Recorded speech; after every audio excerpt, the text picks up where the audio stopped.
Hi everyone, and welcome to our live session on how to ace online and offline interviews on practical strategies to get the offer. We're live on LinkedIn, so as always, I will give everyone a minute or two to join. While we wait, let me quickly introduce myself for those meeting me for the first time. My name is Maria Borak, and I am career consultant and trainer at Career Angels. I've been supporting experienced managers and executives across Poland, the DACH region, and all over Europe in their career management and job search. I also recruit and train all of our consultants to ensure that every client receives the highest quality of support. Let me give you a quick overview of Career Angels. Since 2010, we've supported over 12,000 individuals in their job search and career strategy. Since 2020 alone, more than 37,000 people have joined our webinars and events. We work with the top European business schools and deliver tailor-made programs for executives, HR teams, and career advisors. We also co-created postgraduate programs on career advisory in cooperation with two universities in Poland. So everything we share with you today comes from real practice and years of data. So it's not based on opinions or best guesses, it's evidence based. We track over 26,000 reactions from headhunters and decision makers, which are your target audience if you are a senior manager. We analyze job market KPIs in 80 countries.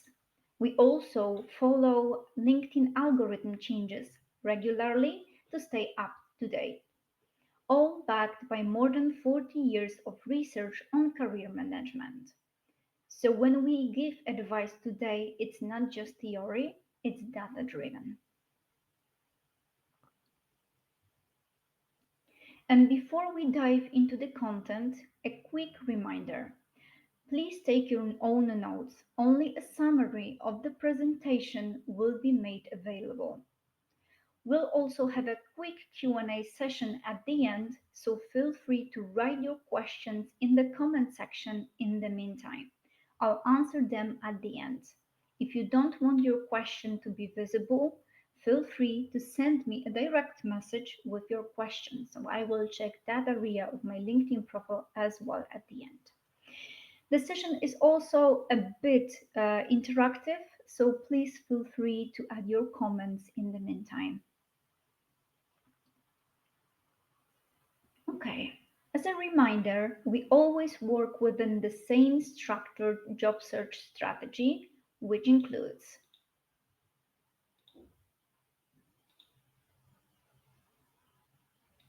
sorry, defining a realistic and precise job goal, identifying your USP, so unique selling proposition. In other words, answer to the question of why are you the best candidate? And we discussed these two things, these two parts in Module 1.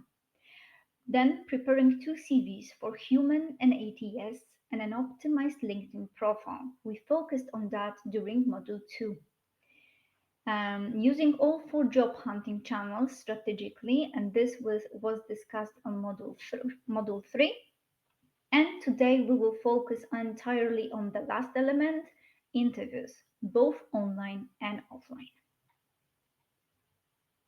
As a quick reminder from our earlier modules, the four job search channels are job ads, networking, direct outreach to decision makers, and headhunters.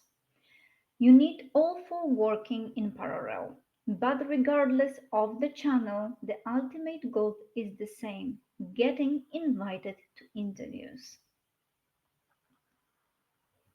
And just to anchor this in data, a healthy job search KPIs look like this: response rate between 30 and 50%, and an interview rate between 5 and 10%. If you're not hitting those numbers, it usually means something in your process needs adjusting, your targeting or messaging or your preparation. In that case, I highly recommend checking out our previous modules that will be linked in the comment section later. Let's now zoom in for interviews that are a crucial part of the process. And to keep things structured, we'll look at them in three stages: before the interview, during the interview, and after the interview.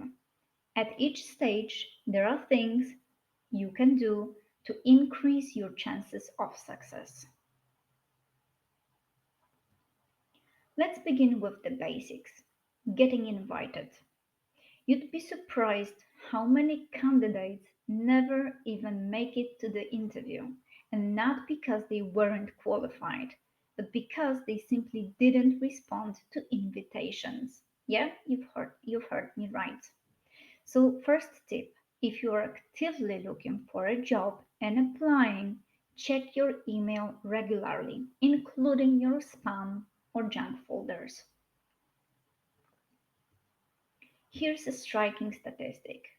Between 29 and 34% of candidates across all levels, from students to senior HR professionals, don't reply to positive responses inviting them to take part in a recruitment process.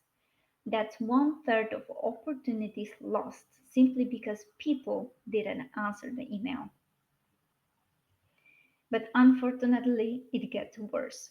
Even when candidates do reply and schedule an interview, 50% of those who pass the test don't show up for the interview, even though they themselves choose the date and time.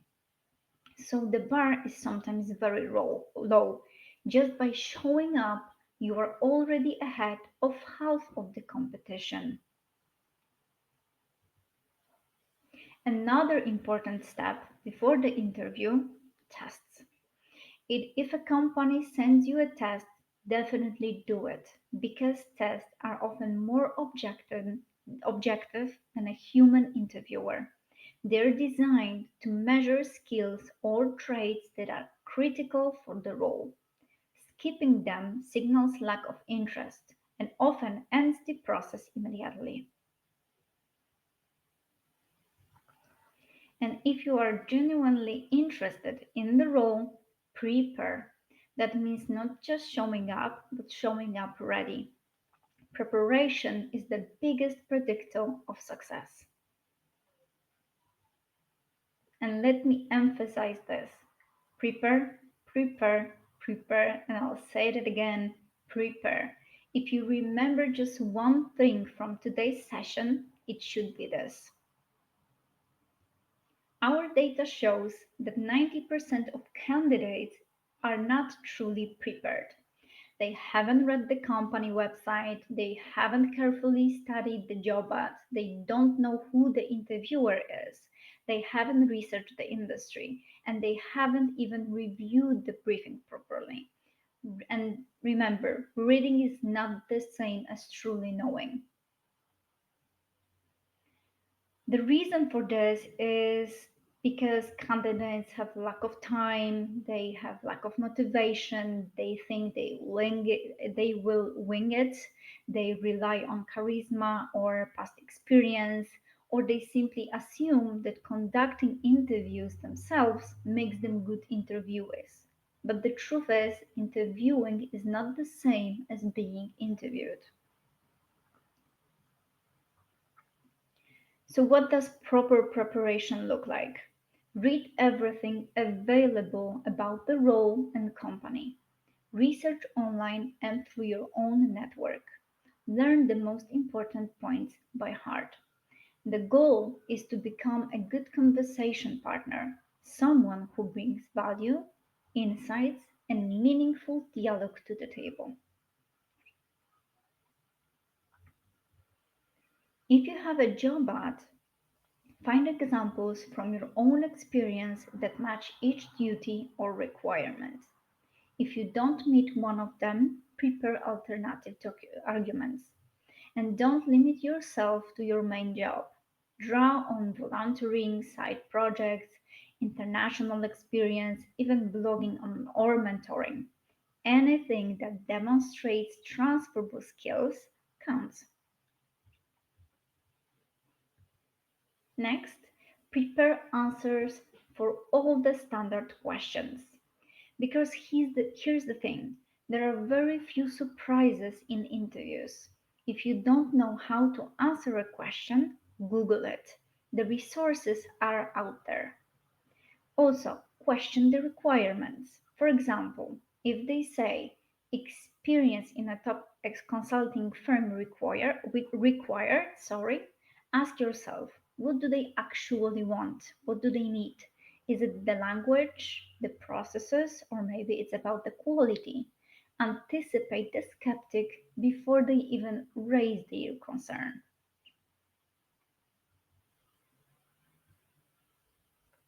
Now let's shift gears. Do you think interviews are different online versus offline? Let me quickly know in the chat. I'll give you a few seconds.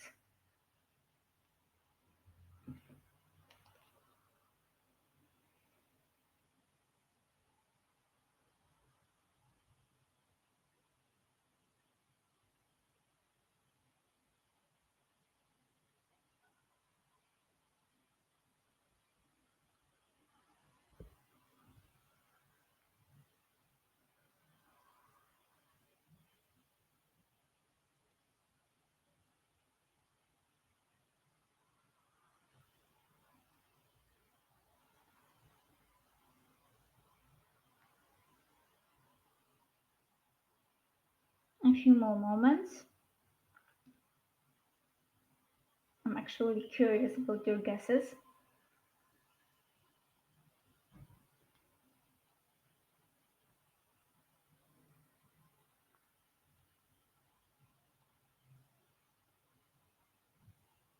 Okay, no guesses for the time being, so I will continue.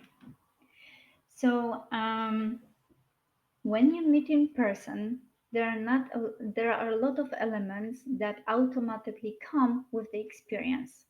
So, for example, we have transport because you have to get there. We have clothes because you usually dress fully for the occasion. You have a handshake, even perfumes matter. You have a coffee, tea, or a little small talk before things really start. All of that disappears or looks very different online. We have no transport, clothes, well, only about 30% of the effort, maybe just the top half. There's no handshake, and perfumes doesn't matter because nobody notices online. And coffee or tea together, not really. So, but once the interview itself starts, the structure is the same. So the first question still comes, the standard questions still arise, you still need to end politely, and you still follow up with a thank you email afterwards. So, in short, everything around the interview changes, but the interview itself, the core of it, stays the same. The real difference online is what happens before you even get to that first question. Online, it's much more abrupt. You click a button and you suddenly are expected to be ready, composed, and professional instantly. And that's exactly where many candidates run into trouble. Which brings us to the question, why are people so often late to online interviews? Because they can't log in. They need to install something last minute. Their computer asks for an update. They can't find their headphones or link to the meeting. The laptop battery dies, or they are using someone else's computer and don't know how it works. And the worst part, all of this creates a terrible first impression before you even have a chance to say hello. And even when they do log in, the microphone doesn't work, the camera doesn't work, The internet connection is unstable, the lighting is bad, or the candidate is barely visible, and or there's an echo because they don't use headphones. It all sounds basic, but we see these issues all the time. So, what's the solution? Test everything. Simply prepare. Before the interview, create the right conditions. Check your audio, your video, and internet connection. And one very important note, don't use company resources. Log in with your own equipment. Your job hunting should never become part of your current job. It simply doesn't look professional.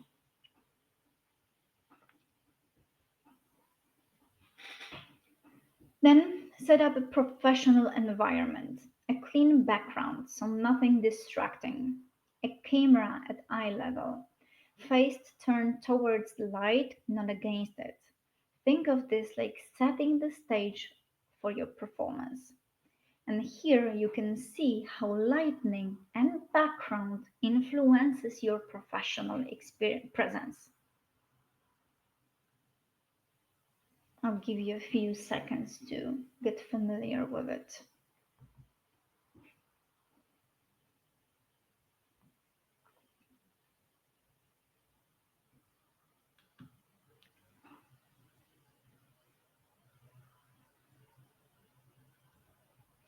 If you can't control your environment, use the blur background feature. It's a simple trick that hides distractions while keeping the focus on you. Another option, change the background entirely, but choose wisely, nothing too flashy or fake looking. The point is to look professional, not like you are calling in from a beach in Bali.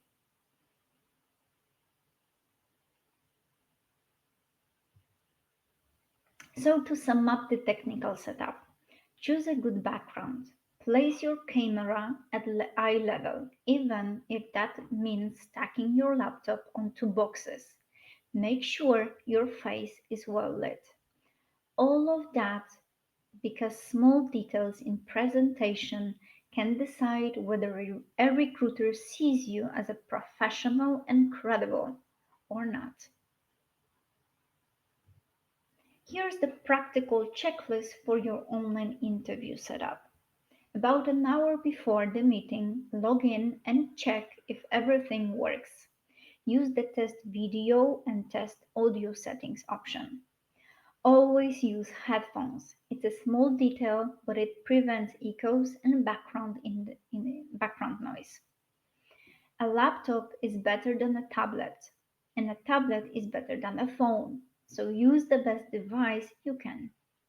Have a plan B ready. Log in and test your phone or tablet as a backup. And finally, make sure your internet connection is stable. These things may sound basic, but they make a big difference. And you might wonder, is all this really that important? Let's simply picture this. Imagine that you are a recruiter who does 10 interviews per day. If 8 out of 10 candidates show up with a poor sound, messy background, or technical glitches, who do you think they will remember? Simply the ones who looked and sounded professional. So it's definitely worth to take care of those things. Here's another scenario. Imagine a 50 plus year candidate who says they are up to date with technology, but they can't figure out how the camera works. What impression do you think that leaves? Probably the credibility drops instantly. Yeah, most probably. Or picture this, a candidate insists they are detail oriented, focused on quality, and a great manager. But behind them on camera, you see a messy room or dirty dishes. That inconsistency undermines everything they are saying.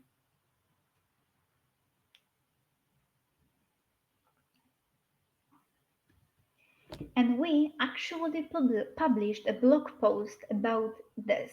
So, 6 video blunders that kill your leadership presence. You'll find the link in the comment section. It's worth checking out if you want to see real life examples of what not to do.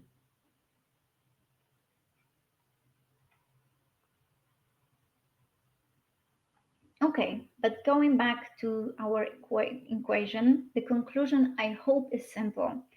Offline equals online. How you prepare and present yourself should be the same. So whether you meet in a person or over Zoom, well, almost the same. There are a few differences which often trip candidates up. For example, in offline interviews, people sometimes feel too comfortable. They forget about body language, they listen less attentively, and they talk more but not always to the point. So you need to be aware of that to manage it.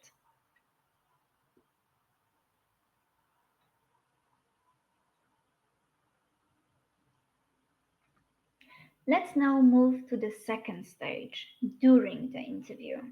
This is where the most candidates concentrate their energy. But remember, if the preparation before is weak, you'll still struggle here. Here's an example of a bad interview exchange. Interviewer: Hi, this is Maria from Career Angels. I saw you applied for a career consultant role. Could I ask you a couple of questions? The candidate says, Sure, and we can see the background noise in the back. Great, what is your current situation? I'm looking for a job. Great, what kind? Well, something in HR. And that kind of vague answer doesn't convince anyone. And it often gets worse. When asked, Why are you interested in Career Angels? The candidate might say, Oh, I find the job ad interesting. Wonderful. Which part? Oh, I don't remember. So, not exactly compelling. This is why preparation matters. You don't want to sound like this. Are you currently employed? What is your situation? I am not with X anymore, so I'm actively looking. While CV received 2 days earlier communicates that they are still employed. So it all doesn't make a good impression, does it? Now let's compare that to a stronger approach. So let's start again. Hi, this is Maria from Career Angels.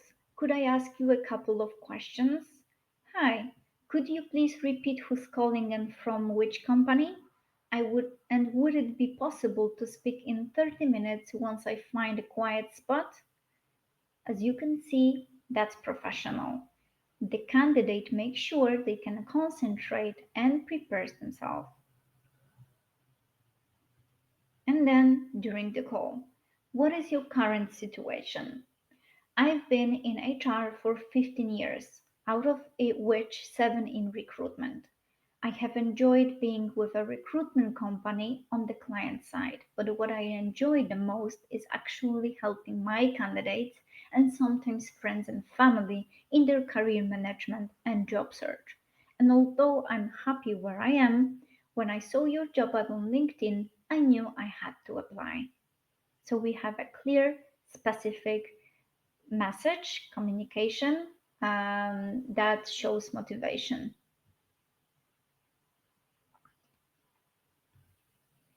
And here's how that conversation might continue. Why are you interested in Career Angels? There are similar companies out there. To be honest, it was the first ad I saw, and I haven't yet had a chance to prepare a good answer for that. Your phone call took me by surprise. Please ask me next time. I'll make sure to research accordingly. And this answer is actually a much better answer than pretending. It shows honesty and self awareness, and it leaves room to prepare properly for the next stage. The interviewer might then ask, what about helping others in career management and job search do you enjoy? At this point, the candidate has the chance to connect the dots between their own motivation and the role, and that's exactly what interviewers want to hear. And this brings us to the four levels of interviewing skills. We have basic bad interviewing, basic good interviewing, strategic interviewing, and something we call CRB, so strategic interviewing with active relationship building elements. Let's walk through each level. Level 1, basic bad interviewing. It is the classic ping pong style. So we have question, short answer, question, short answer, question, short answer. There's no depth, no story, no added value. Level 2, basic good interviewing. Here candidates anticipate predictable questions like, why did you apply? Tell me about yourself, and what's your current situation? And they use those questions to present themselves. Just simply remember to use your CV summary or USP as your self introduction. And remember, the first answer you give sets the tone for the rest of the interview. So practice it, make it smooth, and simply don't start with I'm looking for a job. Just go straight into a confident, professional summary. Here's a practical example. Why should we hire you? Candidate 1 says, because you can rely on me, I am a good manager and a loyal employee. As you can see, this is too vague and kind of cliche. This is an example of basic bad interviewing skills. Candidate 2 says, because I have more than 10 years of experience in finance. I am a good manager and I have experience in working in international corporations. This is better, but still too generic. But candidate 3 can say, because in the last 3 years I was a co-author of 2 restructuring projects, which I have also delivered. On every position I have held in the last 7 years, I was able to identify savings of €500,000. I have also managed to reduce unwanted turnover in my unit from 23% to 0% in 6 months since assuming the position. That's strategic and convincing.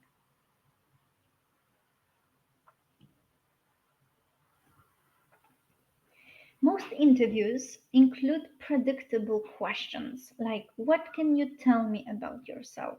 What is your current situation? Why did you send me your CV? Or what are your strengths and weaknesses? Where do you see yourself in 5 years? Of all previous jobs, which did you enjoy the most and why? These are standard questions. You can and definitely should prepare answers in advance. Other common ones. How do you manage conflict?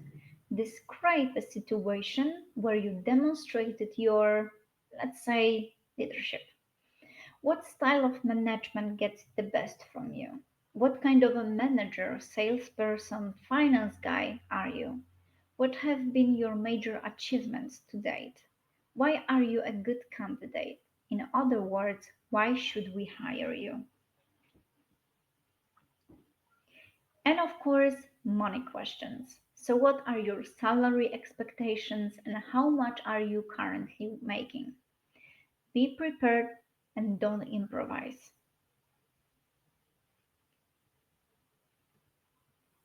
Here's an important rule when answering any question during the interview. Don't assume the interviewer remembers your CV or that they'll ask follow up questions. If you don't tell them, they won't know. That's why you need a structured method for providing your answers, which is STAR technique. Let's now discuss it in detail. So we have three letters. We have S like situation, set the context. T like task, describe the goal or challenge. A like action, explain what you did. And R like result, show the impact ideally with numbers. So you start with setting the scene. So who, what, where, and when. Next, the task. What responsibility did you have? What problem had to be solved? Highlight any specific challenges or constraint like deadlines, costs, other issues. Then the action. What did you personally do? Highlight contribution without overclaiming.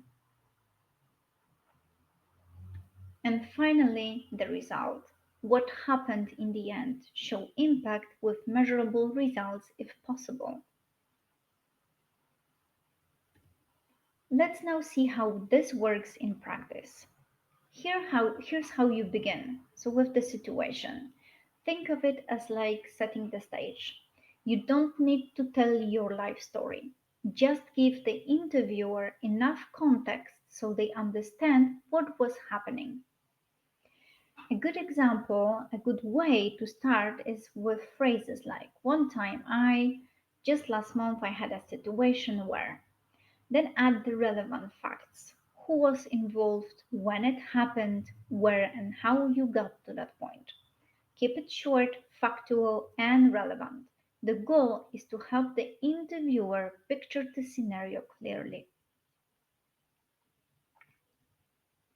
Once the stage is set, you move to the task. This is where you explain what needed to be done. What was your responsibility in that situation? So, for example, in order to fix the problem, I had to. We wanted to achieve X, so my role was to. So, be as specific as possible. Interviewers like measurable things, size of an order, deadlines, budgets, constraints. This shows not just what was happening, but the challenge you were facing. Now comes the most important part, the action. What exactly did you do? This is your chance to highlight your skills and behavior. Don't make it sound like you were a superhero who saved the day single handedly. Keep it realistic, but be clear about your contribution. So, what I did was, so I decided to.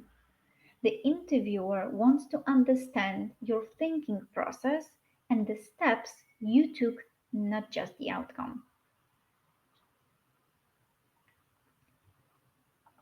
And finally, the result. Close your story with the impact of your actions. This is where many candidates go wrong. They say, and it went well, but that's too vague. You want to show concrete, measurable results. So you can say, we met the deadline and reduced errors by 15%, or we increased sales by 20%, or we solved the backlog and improved customer satisfaction. Always quantify where possible, provide percentages, hours saved, money earned. That's what makes your answer memorable. Let's now, as usual, work on an example.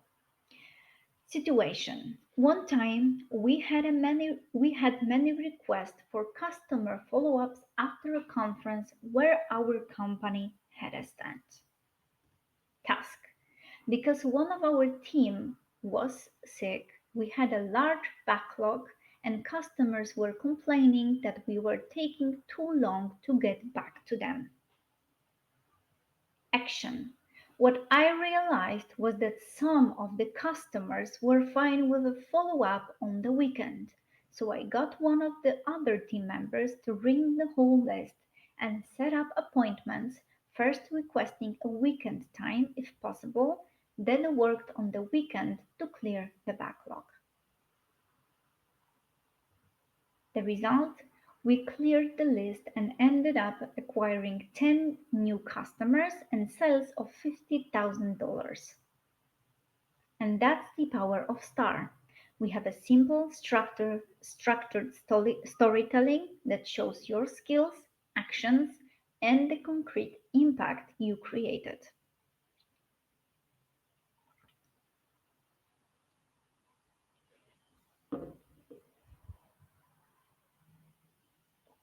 Let's now pause for a moment to look at the most common mistakes people make when using STAR.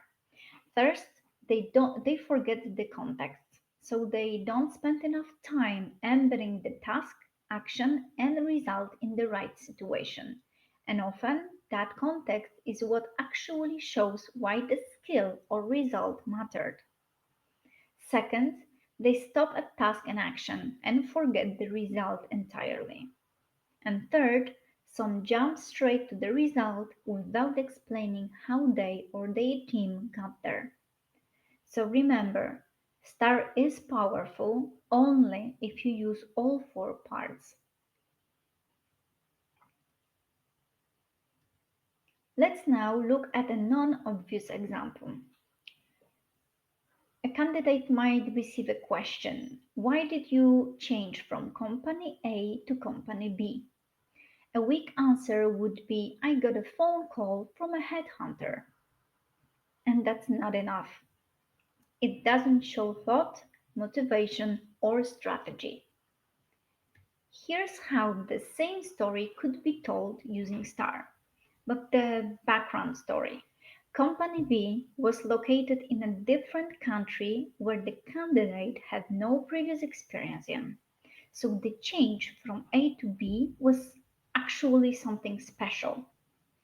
And the answer using STAR could be, well, one thing you need to know is that country B has long been a favorite travel destination of mine.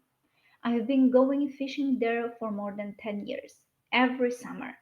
I had taken my family there. Now, imagine summer 2003. I'm sitting in the boat on this beautiful lake in B with my fishing buddy, and all of a sudden the phone rings. An executive search consultant I had known for years called to ask if I was interested in moving to B for a job he had seen on their internal job board for clients. Of course, I said yes. That's the situation and task. And then you'd add, I went through the entire interviewing process, and because I had been with company ASX for already 5 years, and I had just delivered why it made sense. Plus, although I was based in B, I was still responsible for my previous region. See how much stronger and more human this answer is? It tells a story, but it's still professional and relevant. Another example, how do you deal with conflict? A bad answer might be, I try to listen and stay calm. And this is a very often answer. That sounds nice, but it doesn't prove anything. A star answer would be, I actively readjust my attitude during a conflict situation. This means that I strive to listen to the other person's point of view without becoming defensive. I also attempt to move the confrontation to a private space to avoid further complications. Let me give you an example. And then you follow with the star. That's practical, memorable, and credible. A few quick tips when using star. Don't blubber. Storytelling is not the same as going on forever. Keep it sharp. Use star as an opportunity to sneak in important elements of your profile, like achievements, responsibilities, or skills, even if the question wasn't about them. That way, every answer reinforces your value. And most importantly, shocker, prepare. Don't wait to wing it. Have examples ready for all the classic HR questions about teamwork, leadership, conflict, decision making, and motivation, because there are almost no surprises in interviews. And remember, whether the interview is offline or online, the principles stay the same. The risk with online is that people get too comfortable, as I already mentioned. They sit in their own living room and they forget about their body language. They pay less attention to subtle signals from the interviewer. They listen less, and as a result, they talk more, but not always to the point. But awareness is half of the battle here. Let's now move into the level 3, strategic interviewing. Before every interview, ask yourself, what is the goal of this interview? With the headhunter, the goal may be to get you on the long list so you can present yourself broadly. With HR, it's usually to pass to the next round. And with a decision maker, it's to prove your added value directly.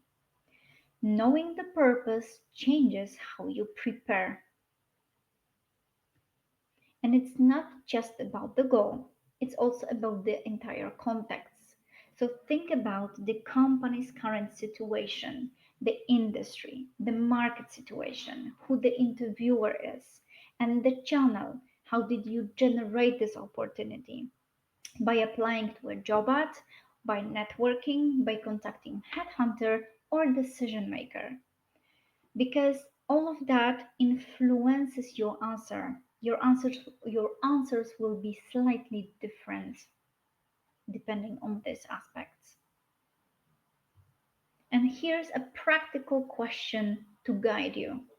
What are the 5 most important things the interviewer should know about me in the first 20 minutes?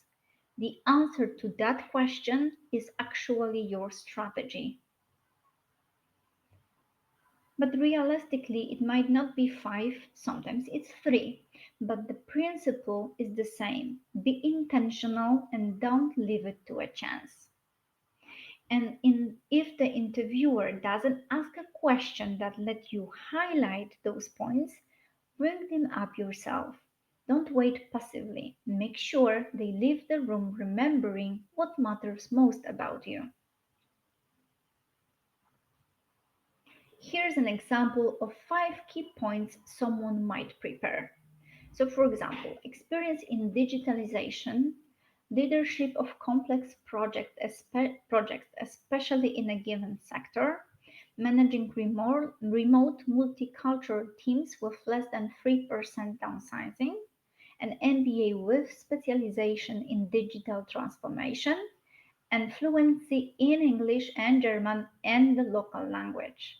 That's clear and memorable, and that's the strategy. So, how does this look in practice? Let's say the interviewer asks, why did you move from company A to company B? You answer with star and you add, and I was given the opportunity to do a full digitalization project, not just for one department, but for the whole organization. Can you see? You've just inserted one of your key points. Another example. What are your strengths? Instead of repeating what's already obvious, you bring up something that hasn't yet been mentioned.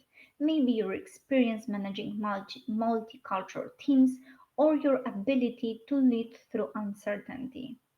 This is how you steer the conversation strategically. One more, what would your current employer say about you? This is another chance to highlight a point you want to emphasize. For example, that you are trusted with high stakes projects or know for driving transformation.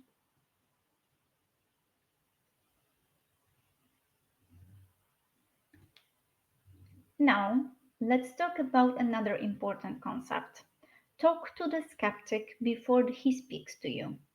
If you know there's a gap in your profile or a potential doubt, bring it up yourself. It shows maturity and self awareness, and it builds trust. And again, an example. A highly competent CFO who looked very young, almost like a first year student. Yeah, this is our client. So in the handshake, he said, "Nice meeting you. And yes, I'm actually a CFO, although I look like a first year student.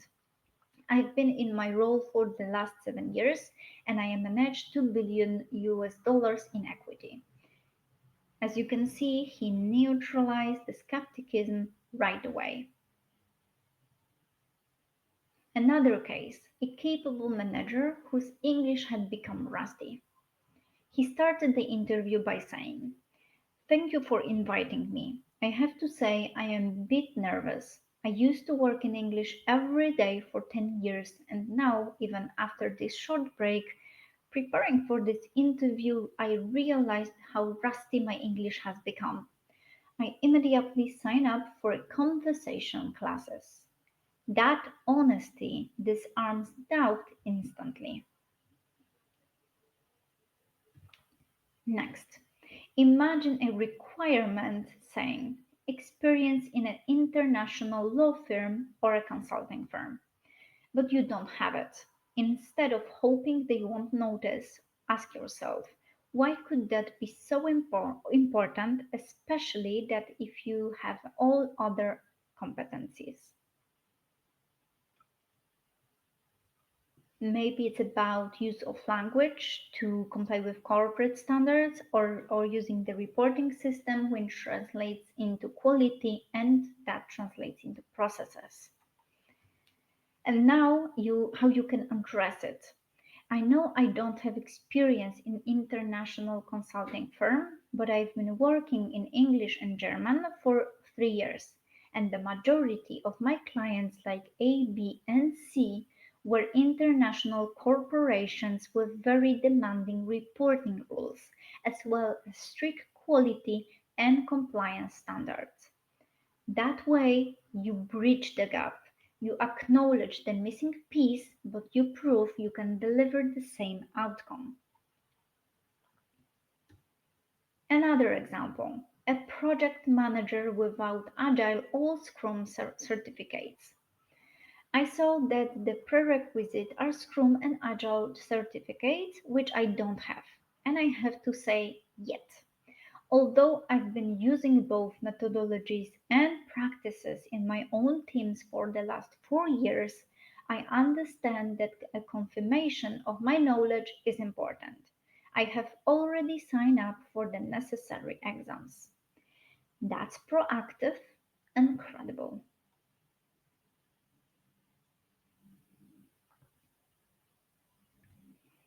Okay, so to sum up, strategic interviewing means you know your goals, you insert your key points, and you neutralize doubts before they grow.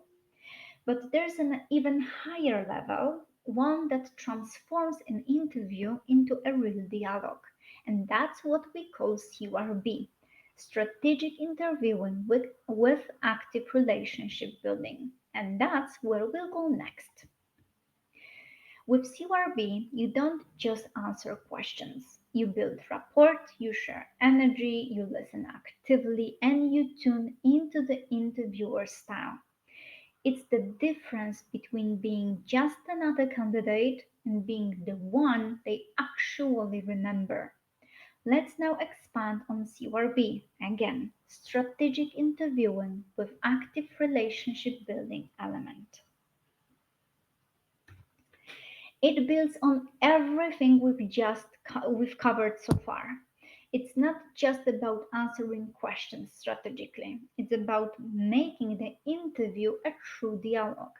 So you engage fully, you listen actively, you enrich the conversation, you share the energy, and you build rapport. When done well, you don't feel like you're in an interview anymore. You feel like you're already working together. One of the key elements of CRB is adapting to different communication styles. Every interviewer has a style, and if you can recognize it quickly, you can mirror it and build the trust faster. Here, there are four main styles. We have analytical, amiable, expressive, and driver that we differentiate based on level of responsiveness and assertiveness.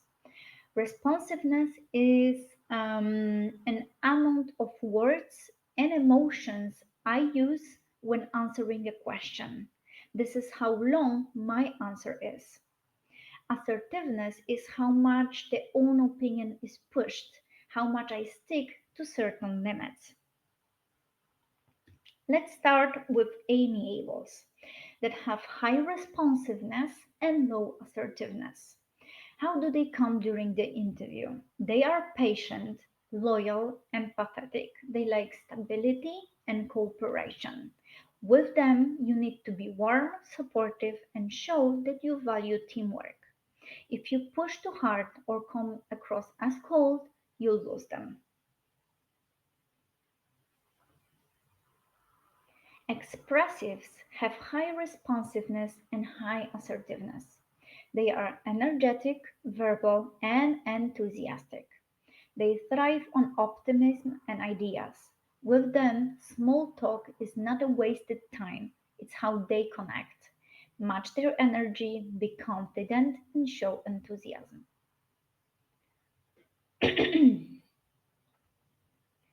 Analyticals have low responsiveness and low assertiveness. They are precise, cautious, and systematic. They value facts, data, and structure. With them, you need to stay calm, give details, and be well prepared. They will appreciate that. Don't rush, don't generalize. They want to see the evidence. And finally, drivers with low responsiveness but high assertiveness. They are decisive, competitive, and results oriented. They like efficiency and action. With them, go to the point. Highlight results and outcomes. Don't drown them in long stories. So, how do you recognize these styles quickly? You notice the speed of speaking. Is it fast or slow? Do they start with a small talk or jump straight into the business? Is it the atmosphere friendly, formal, or challenging? Do they ask detailed questions or focus on the big picture? Sometimes even you can guess their communication style based on their LinkedIn profile from the post they share, for example, or the comments they publish. The faster you recognize their style, the better you can adapt. And adapting to style isn't about being fake, it's about meeting the other person where they are so the conversation flows naturally.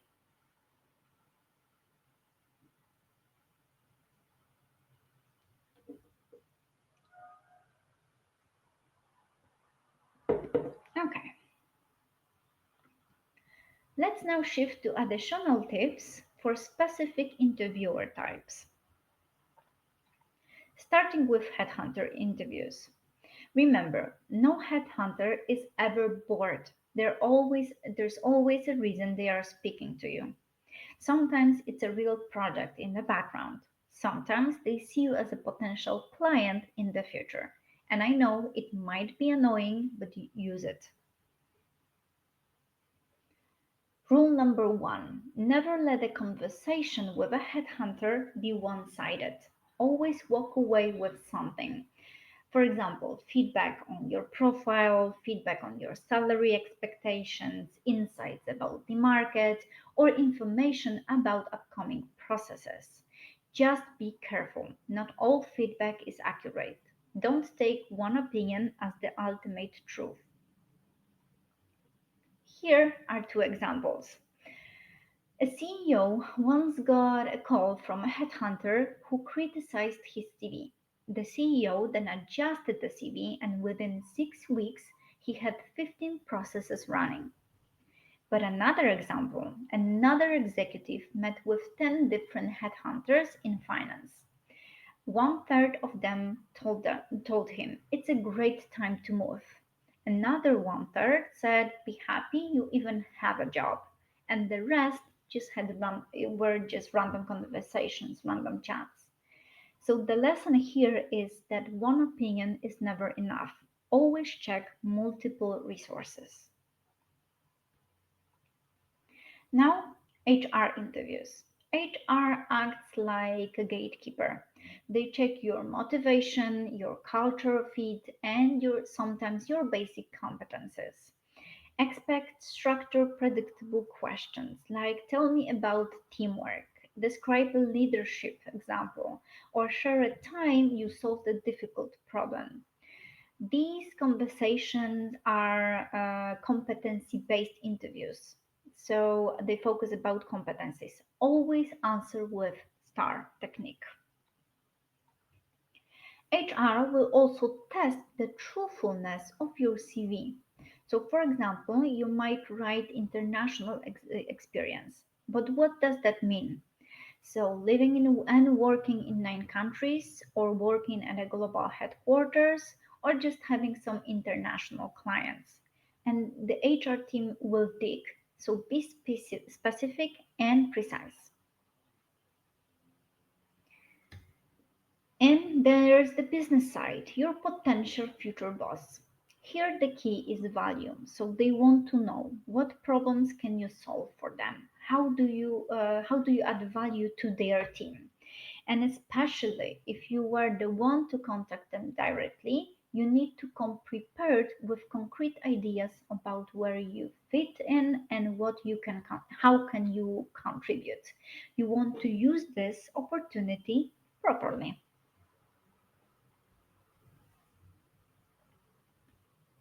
Let's now address something more recent, AI and pre-recorded interviews. They're becoming more common, and I know they can feel a bit strange. Talking to a camera instead of a person doesn't feel natural to most of us. And there are usually two formats. In one, you record your answer once and submit it, and in the other, you can re-record until you're happy with the result. Always check which type you're dealing with before you begin.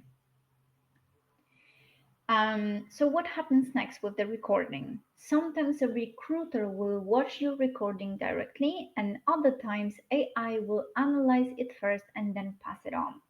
That means the system is picking up on a lot. Your tone of voice, your pace, your body language, even micro expressions. And one provider, HireVue, says we get about 25,000 data points from just 15 minutes of video per candidate. So here's the key, treat these interviews as seriously as a live one.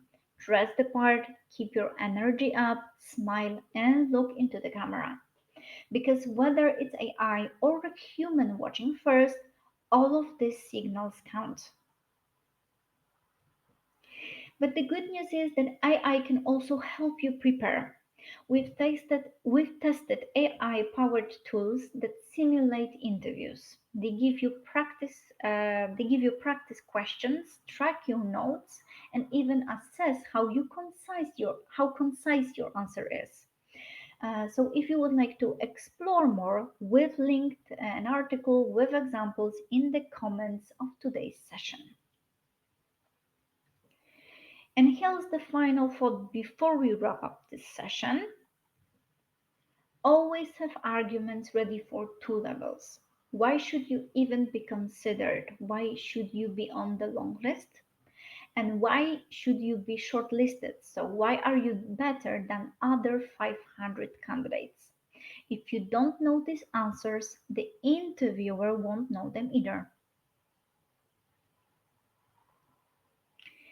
And remember, first and foremost, prepare. I know we've said this many times, but it can't be overstated.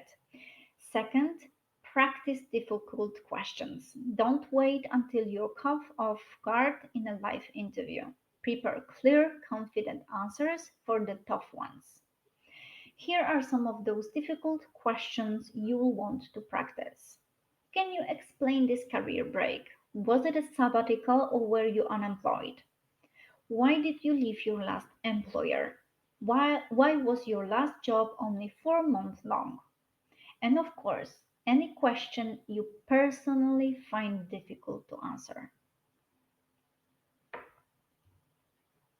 Now, one factor we sometimes forget about: Zoom fatigue.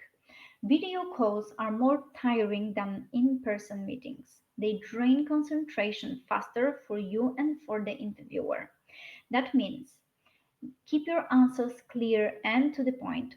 Pay attention to energy and body language. And don't take it personally if the interviewer seems tired, it's often just screen fatigue. We've linked a TED article on this topic in the comments if you would like to read more. Now let's talk about what happens after the interview. Many candidates think the interview ends when they close the laptop or leave the room, but the reality is the process continues, and how you handle this stage can make a big difference. Here are the basics. Always prepare 2 3 good questions to ask at the end, not fewer, not more. Always ask, what are the next steps? Send a thank you email within 24 hours after the interview ends. In that email, briefly summarize why are you a strong fit and thank them for their time. And if they give you a timeline, follow up 3 to 7 days after the deadline if you haven't heard back. If another 2 weeks pass, follow up again. And if you had contact with more than one person in the company, you can also reach out to them. After every interview, make a short summary for yourself. Because after 5 or more interviews, you will start mixing up details: which company said what, who asked which question, what stage you're at. This note taking, sorry, keeps you sharp and prevents mistakes in later rounds. It's a good problem to have. Mixing up interviews means you are in demand, and I wholeheartedly wish you had this problem. And that's it. This was the fourth and the last module of our open webinar series.